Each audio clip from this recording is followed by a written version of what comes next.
아침에는 21장을 읽었는데 여기서는 피셔스 캠퍼스에서는 20장입니다. 요한복음 20장 우리가 많이 읽었던 말씀이죠. 20장 1절로 18절까지 짝수로 되어 있으니까 저하고 교독해서 읽겠습니다. 제가 홀수절, 여러분이 짝수절 읽으시길 바랍니다. 제가 먼저 읽습니다.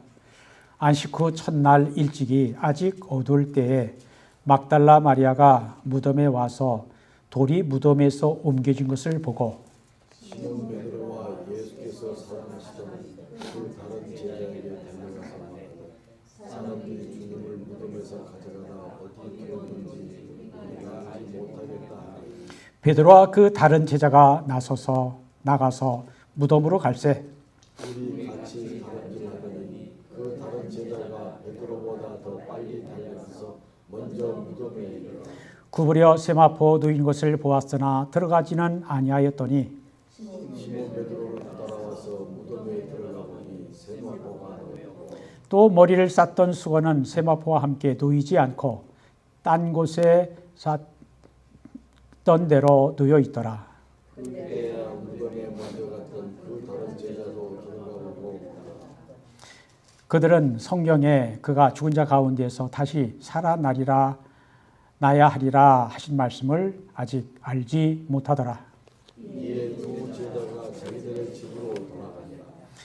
마리아는 무덤 밖에 서서 울고 있더니 울면서 구부려 무덤 안을 들여다보니 흰옷 입은 두 천사가 예수의 시체에 누웠던 곳에 하나는 머리편에 하나는 발편에 앉았다. 천사들이 이르되 여자여 어찌하여 우느냐 이르되 사람들이 내 주님을 옮겨다가 어디 두었는지 내가 알지 못함이니이다.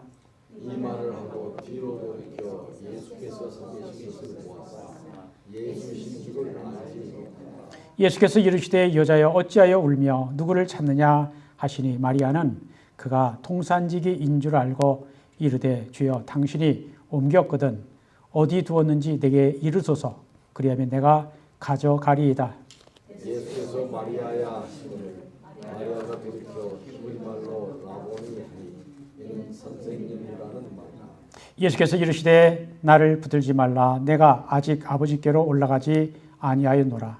너는 내 형제들에게 가서 이르되 내가 내 아버지 곧 너희 아버지 내 하나님 곧 너희 하나님께로 올라간다라 하시니 막달라 마리아가 가서 제자들에게 내가 주를 보았다 하고 또 주께서 자기에게 이렇게 말씀하셨다 하니라. 아멘. 하나님의 말씀입니다.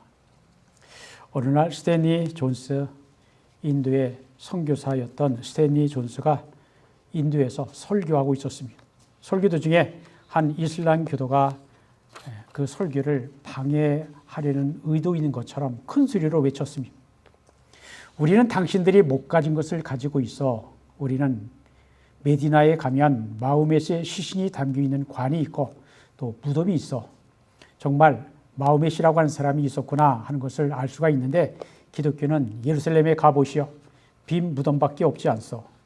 그러니 예수가 존재하지 아니했던 것 아니요 라고 외쳤습니다. 그때 세니 존스는 이렇게 대답했습니다. 질문해 주셔서 고맙습니다. 당신의 말이 진실인데 그것이 바로 기독교가 다른 종교와 다른 점입니다. 예수는 부활하셨습니다. 그렇기 때문에 빈 무덤인 것입니다. 예수님의 부활은 인류 역사상 최대의 사건입니다. 처음 천지 창조 이래 죽음의 권세를 이기시고 다시 사신 분은 오직 우리 주 예수 그리스도 한 분밖에 없습니다. 아멘. 인간이 해결할 수 없는 궁극적인 문제는 죽음인데 예수님께서 부활하심으로 이 죽음의 문제를 해결하셨습니다. 예수님의 부활이 확실한 증거가 있는데도 어떤 사람들은 부활을 믿지 못하겠다라는 것입니다. 우리가 무엇을 근거로 부활 신앙을 가질 수 있을까요? 이 부활절에 우리가 이 문제를 가지고 함께 생각해 보며 은혜를 나누려고 합니다. 사람이 죽은 후 3일 동안 시신에 향유를 바르면서 돌보는 것이 유대인의 관습이었습니다. 이러한 관습에 따라 막달라 마리아와 다른 여자들이 안식일에 이 지난 다음 날 이른 새벽, 곧 오늘날의 주님의 날 주일 아침 이른 새벽입니다. 예수님의 시신에 향유를 바르기 위해 예수님의 무덤을 찾아갔습니다. 예수께서 유월절 다음 날인 금요일에 십자가에 못 박혀 돌아가셨기 때문에 그 다음 날인 토요일에 무덤에 찾아갔어야 했지만 토요일은 유대인들의 안식일이어서 안식일 규례에 따라 무덤에 가지 못하고 있다가 안식일 다음 날 새벽, 아직 해가 뜨지 아니한 어두운 시각에 막달라 마리아를 비롯한 몇 명의 여자들이 예수님의 무덤을 찾아갔습니다.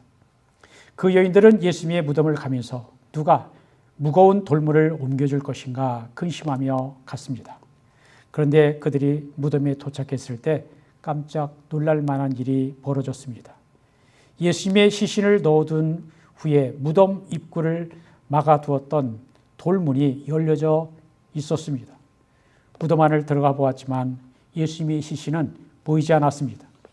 무덤 입구를 가로막고 있던 커다란 돌이 치워져 있었고 예수의 시신은 온데간데 없고 비어있는 무덤이었습니다. 막달라 마리아는 당황하여 베드로와 요한을 찾아가 그 사실을 알렸습니다. 베드로와 요한이 무덤으로 달려갔습니다.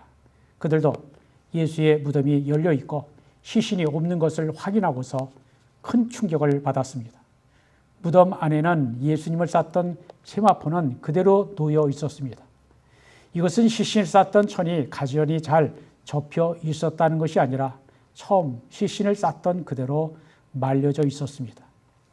이것은 세마포로 싸고 돌려진 상태에서 그대로 몸이 빠져나간 것을 의미합니다. 그런데 본문 9절을 보면 그들은 성경에 그가 죽은 자 가운데서 다시 살아나야 하리라 하신 말씀을 아직 알지 못하더라 했습니다.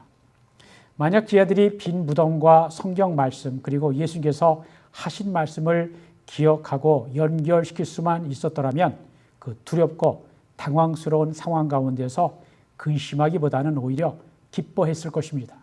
주님이 죽은 자 가운데서 다시 살아나셨기 때문입니다. 그런데 빈 무덤이 주님이 부활하셨다라고 하는 직접적인 증거가 될 수 없다라고 주장한 사람들이 많이 있습니다. 빈 무덤을 부활의 증거로 인정하기를 거부하는 사람들은 처음부터 있었습니다.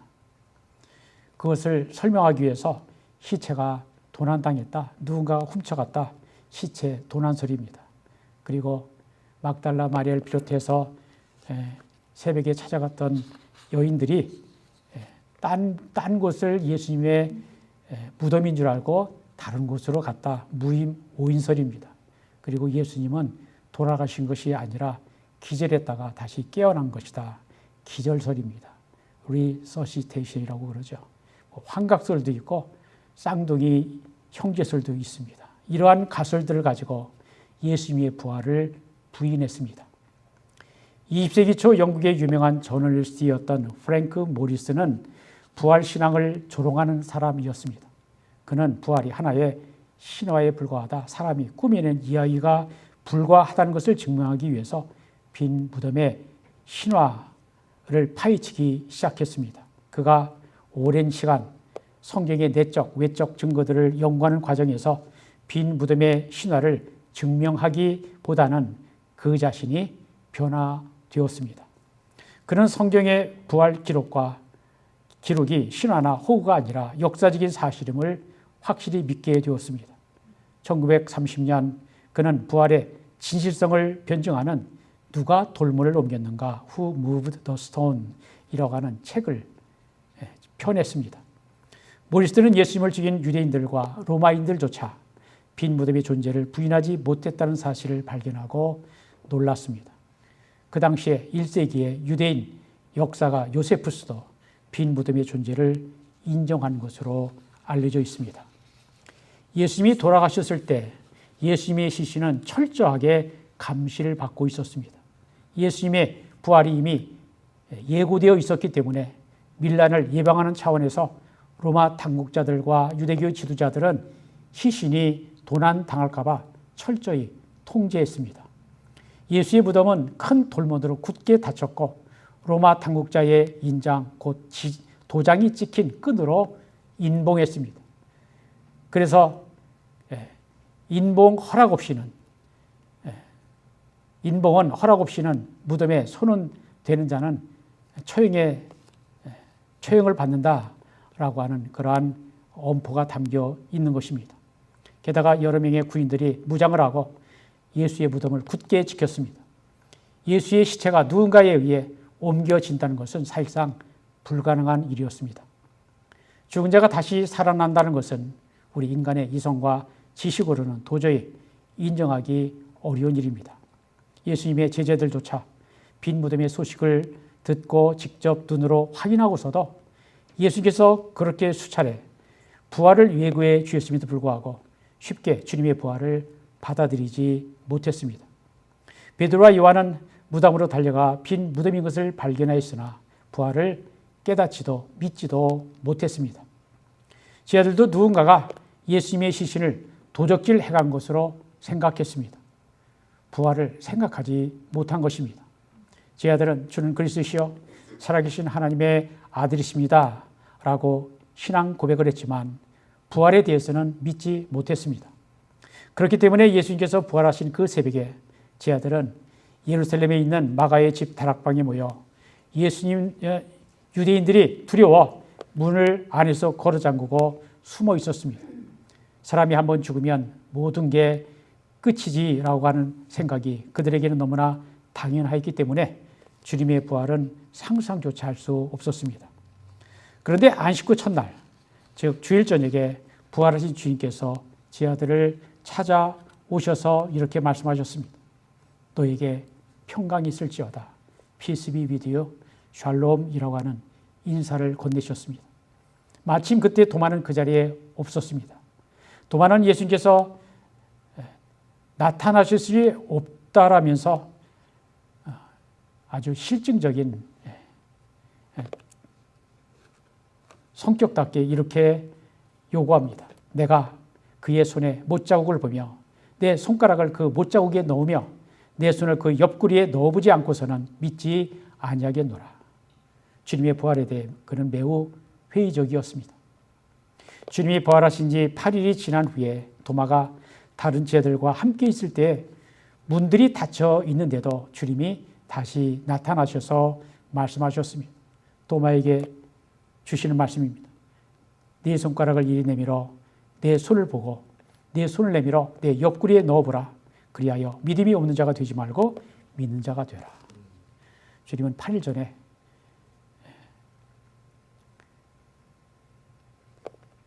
도마가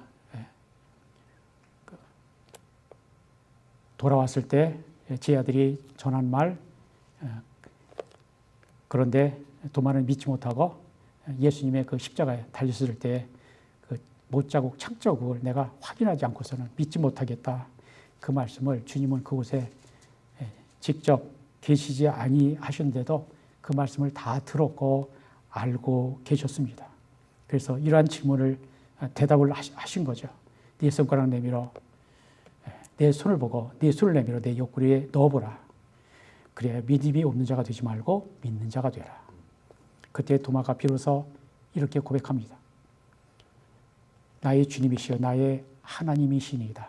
참 베드로의 고백 못지않은, 베드로는 주는 그리스도십니다. 하나님의 아들이십니다. 그 고백 못지않게 도마도 당신은 나의 주님이시여 나의 하나님이십니다. 라는 귀한 고백을 합니다. 믿음이 많은 도마처럼 부활을 믿지 못하는 사람들에게 주님이 또 말씀하십니다. 너는 나를 본고로 믿느냐? 보지 못하고 믿는 자들은 복되도다. 보았다고 해서 믿는다는 것보다 보지 않고서도 믿는 그것이 복된 믿음이다 라는 주님의 말씀이죠. 우리가 부활하신 주님 배웠습니까? 그런데 우리가 믿죠? 주님은 우리를 복되다 하실 것입니다. 당시의 상황에서 빈 무덤이 예수 부활의 확실한 증거가 된다는 것은 분명합니다. 그러나 빈 무덤보다 주님의 부활을 증명하는 더 강력하고 확실한 증거가 있습니다. 그게 뭘까요? 예수님의 제자들도 처음에는 부활을 믿지 못했지만 나중에는 믿게 되었고 주님의 부활을 증거하는데 자기들의 목숨을 아끼지 않게 됩니다. 이러한 지혜들의 변화야말로 예수님 부활의 가장 확실한 증거가 됩니다. 주님의 부활을 목격한 지하들은 순교하면서까지 예수님의 십자가와 부활을 전했습니다. 부활을 믿지 않았을 때는 예수님을 버리고 부인하고 도망쳤던 지하들이 부활신앙을 가진 후에는 자신들의 죽음도 두려워하지 않는 용기 있는 자들로 변화되어 부활과 복음의 증인들이 되었습니다. 더욱 신기한 것은 포악하게 그리스도인들을 박해하던 사울이 부활하신 주님을 만난 후에는 변화가 되어 도리어 예수의 부활을 전하는 사도가 되었습니다. 바울이 부활하신 주님을 만난 후에 다음과 같이 고백합니다. 고린도전서 15장 3절로 8절입니다.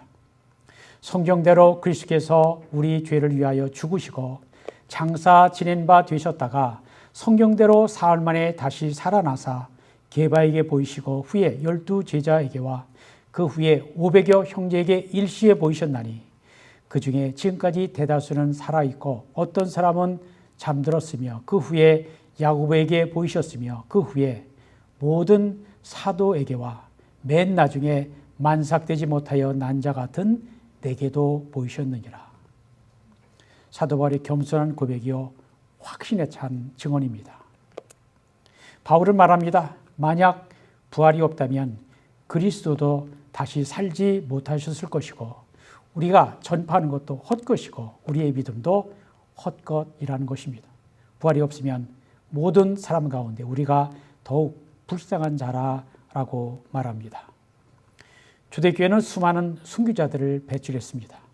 온전한 정신을 가진 사람들이 예수님의 부활을 믿고 전하면서 자기 생명도 아끼지 않았습니다.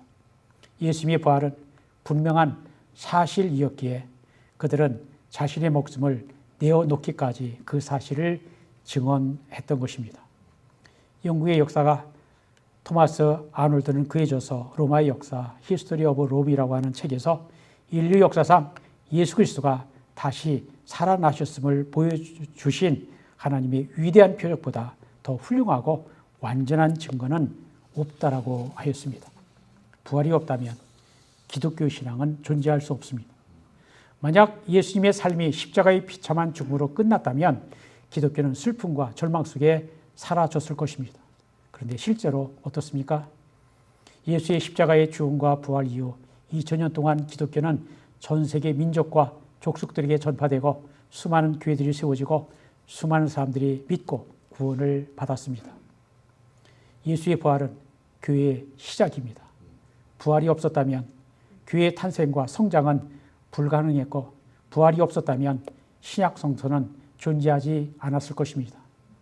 예수께서 십자가에서 죽으신 지 3일 만에 부활하셔서 40일 동안 11곳에서 500명이 넘는 사람들에게 부활하신 몸을 보여주셨습니다.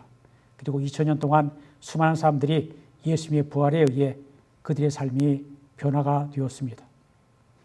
부활하신 주님을 만난 사람들은 부활을 믿기 이전의 삶과 확실히 달라집니다. 절망의 늪에 빠져 허우적거리던 사람이 희망찬 삶을 살게 됩니다. 죽으려고 했던 사람이 다시 새롭게 살 결심을 하게 됩니다. 고난에 파묻혀 지쳐있던 사람이 고난을 극복할 힘과 용기를 얻게 됩니다. 완악한 사람이 부드럽고 고운 성품으로 변화됩니다. 남을 해롭게 하던 사람이 이웃을 배려하는 성품이 됩니다. 자기 중심적인 사람이 그리스도와 이웃을 위해 살게 됩니다. 남을 미워하던 사람이 용서하고 사랑을 베푸는 사람이 됩니다. 인간의 궁극적인 문제가 무엇입니까? 바로 죽음입니다. 모든 인간은 반드시 죽는다는 사실이 우리 인간의 한계입니다. 그런데 많은 사람들은 인간은 죽음으로 모든 게 끝난다라고 생각합니다. 죽음 이후의 삶은 없다는 것입니다. 그러나 우리 예수님께서 최초로 사망의 권세를 이기시고 인간의 한계 깨뜨리셨습니다. 예수께서 부활하셨음을 보고 장차 우리들도 부활하게 될 것을 소망하게 되는 것입니다. 주께서 잠자한들의 첫 열매가 되셨기 때문입니다. 여러분, 믿음, 소망, 사랑 중에 가장 중요한 것이 무엇일까요? 성경 말씀대로 사랑입니다. 안식 후 첫날 새벽에 주님의 무덤을 찾아갔던 막달라 마리아와 다른 여인들의 소망은 끊어진 상태였습니다. 그들은 주님의 부활을 기대하고 무덤에 갔던 것이 아닙니다. 예수님이 메시아라고 하는 한때의 믿음도 완전히 없어진 상태로 떨어진 상황이었습니다. 그렇다면 그들에게 마지막까지 남아있는 것은 무엇이었을까요? 그들의 예수님에 대한 사랑은 아직도 식지 않고 남아있었습니다. 그들은 사랑 때문에 이른 새벽에 주님의 무덤을 찾아갔던 것입니다. 막달라 마리아는 빈 무덤을 보고 울기만 했습니다. 부활이 아니라 예수님의 시신이 도둑 맞았다고 생각했기 때문입니다. 그런데 부활하신 주님이 오셔서 마리아에게 물으십니다. 왜 울고 있느냐? 누구를 찾느냐? 그렇게 말씀하셔도 마리아는 그분이 누구신지를 알아보지 못하고 무덤을 지키는 동산지기인 줄로 착각을 합니다. 마리아는 이렇게 말합니다. 당신이 옮겨갔거든 어디에 두었는지 내게 이르소서. 그리하면 내가 가져가리이다.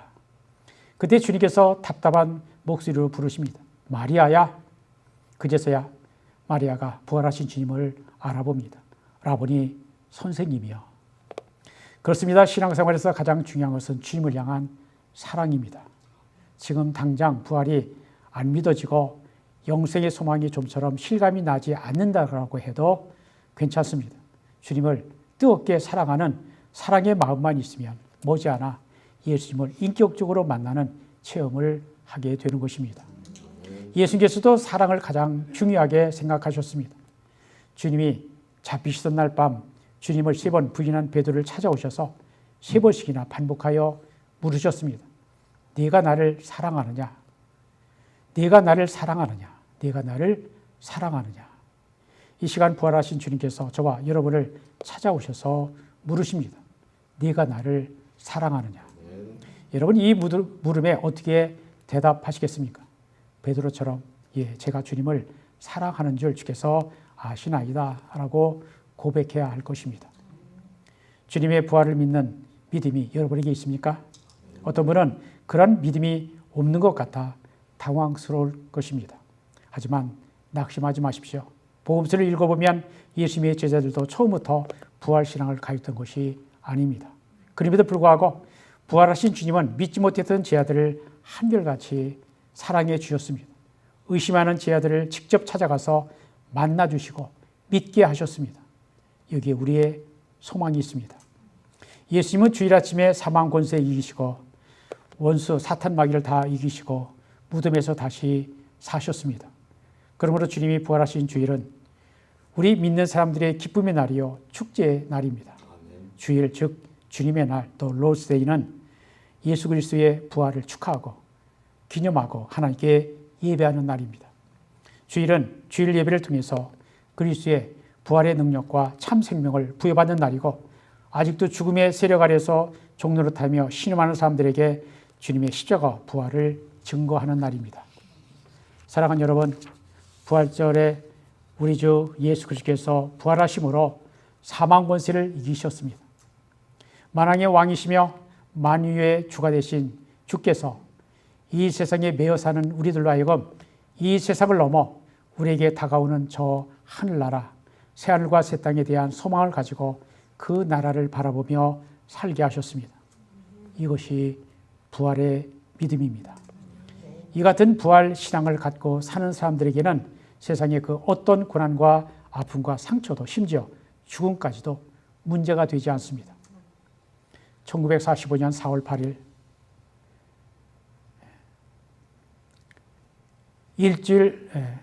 주일 아침에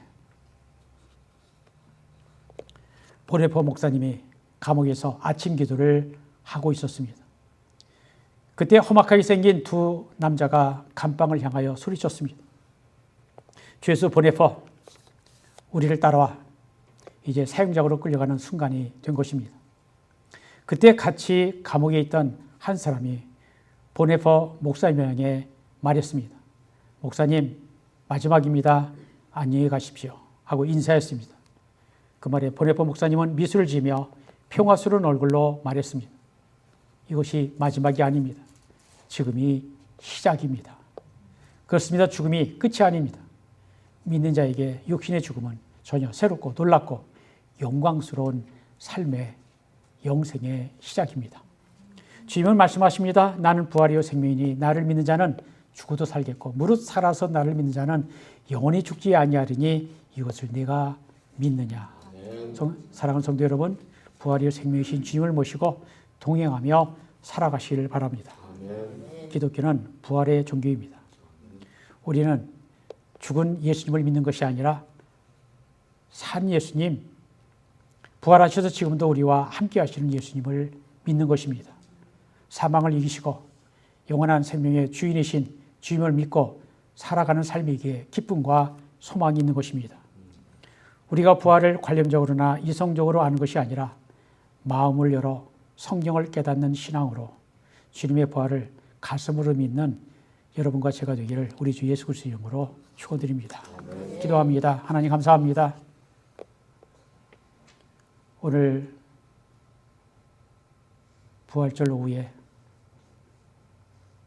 이 피셔스 캠퍼스에 와서 예배를 드리며 찬송하며 기도드립니다.